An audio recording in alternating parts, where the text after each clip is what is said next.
Hey, welcome to the Screen Team. My name is Chris, and I want to welcome you to this very special edition of the show. We're talking about comic book movies here, and I've got a very special guest, a brand new member of the Screen Team.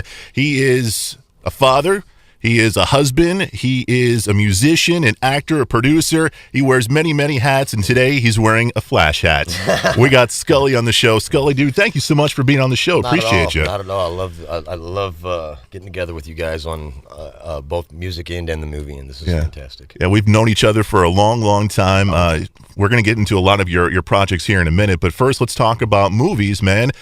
You love movies, but especially you love comic book movies. Is that right? Yeah, and maybe it's a little expected with me, but with Justice League coming out and things happening and Infinity War coming up and everything, I just thought it'd be a good idea to look back at some of the monster makers and some of the monster flops, and see where superhero movies really have come, how far they've come. Here on the show, we're going to be reviewing Spider-Man 2. We're also going to be reviewing Batman Beyond: The Return of the Joker. But first up, we have got, I don't know if it's the worst superhero film of all time, but a lot of people would definitely argue that. We're talking about Batman and Robin. This was the second installment from Joel Schumacher. And we've got Batman, we got Robin, and we got everybody else. A slew of them, yeah. A slew. We got Mr. Freeze. We got Poison Ivy. We've got a bad rendition of Bane in this movie. What are your initial thoughts when you think about this movie, Scully? It's the prime example of just how you can destroy a franchise to me. The first thing that always comes to mind when I think of this movie is the horrible... I have to wonder if Schumacher ever read the comics or knew any of the source material. The first thing that jumps out is Alicia Silverstone as Batgirl. It could have worked, but we turned her into Alfred's niece somehow. I don't know how that happened. She's not a Gordon anymore. But so much more, like you said, the horrible representation of Bane.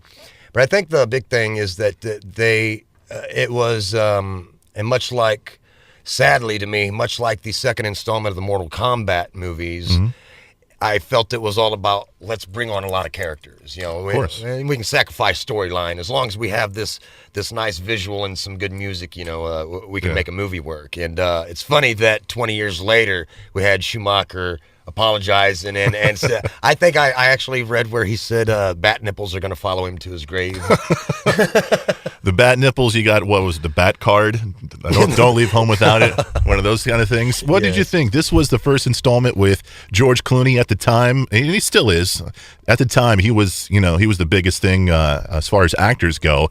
What did you think about his portrayal, not only of Bruce Wayne, but as Batman? It's just complete cheese. Yeah. I just can't get behind it. I liked Chris O'Donnell as Dick Grayson. I think he followed up from his first movie, the prior one, and kept his character and developed his character. I thought he was, he did a great job. I'm not even sure Clooney was invested, on a personal level. It just come across as complete cheese. I hate to keep saying that, but oh my gosh, let's put a small team together and we get Batman and Robin.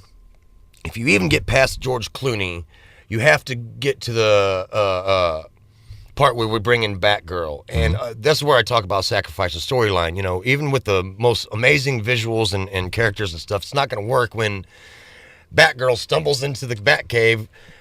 Alfred, I wanted to help. Well, I thought you would. So here's the suit. That's where everything just falls apart. And Bane, me and my son, I love watching some of your posts, man. You and your son Luke are great, and it reminds me a lot of me and my son. I know he and I are the super buddies here, but we laugh all the time at the fellow. Actually, another DC fellow from Smallville who played Lionel Luthor. Was in Batman and Robin. He plays the professor or the scientist guy, and he creates Bane. And it's a sort of a every once a week, I'll step into my son's room and say, Bane.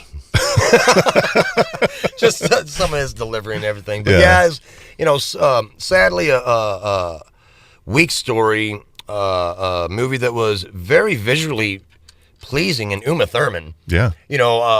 she was actually she did good in that role. I read where Schumacher was quoted as saying Arnold was Arnold. That's pretty much what you. I mean, it was fun. Arnold was fun. It was a fun character, Mr. Freeze and everything. But all in all, the movie flopped for several reasons. The franchise stopped there for several reasons. It had to be rebooted in a completely different way and atmosphere. And there's good reason why. And all you got to do is watch that movie. The movie is called Batman and Robin. You got George Clooney, you got Schwarzenegger, you got Uma Thurman, you've got Alicia Silverstone, you got O'Donnell in it as well. But the one character that I love out of this movie is Alfred. He played Alfred in all four. I can't think of the actor's name, but I really enjoy him as Alfred. He's definitely one of those kind of shining moments in the film. So, movie's called Batman and Robin, and you can find it on DVD. Coming up next, we've got one of Scully's favorites. I don't want to say animated, but favorite superhero movies of all time. It's called Batman Beyond: Return of the Joker. Is coming your way next on the Screen Team.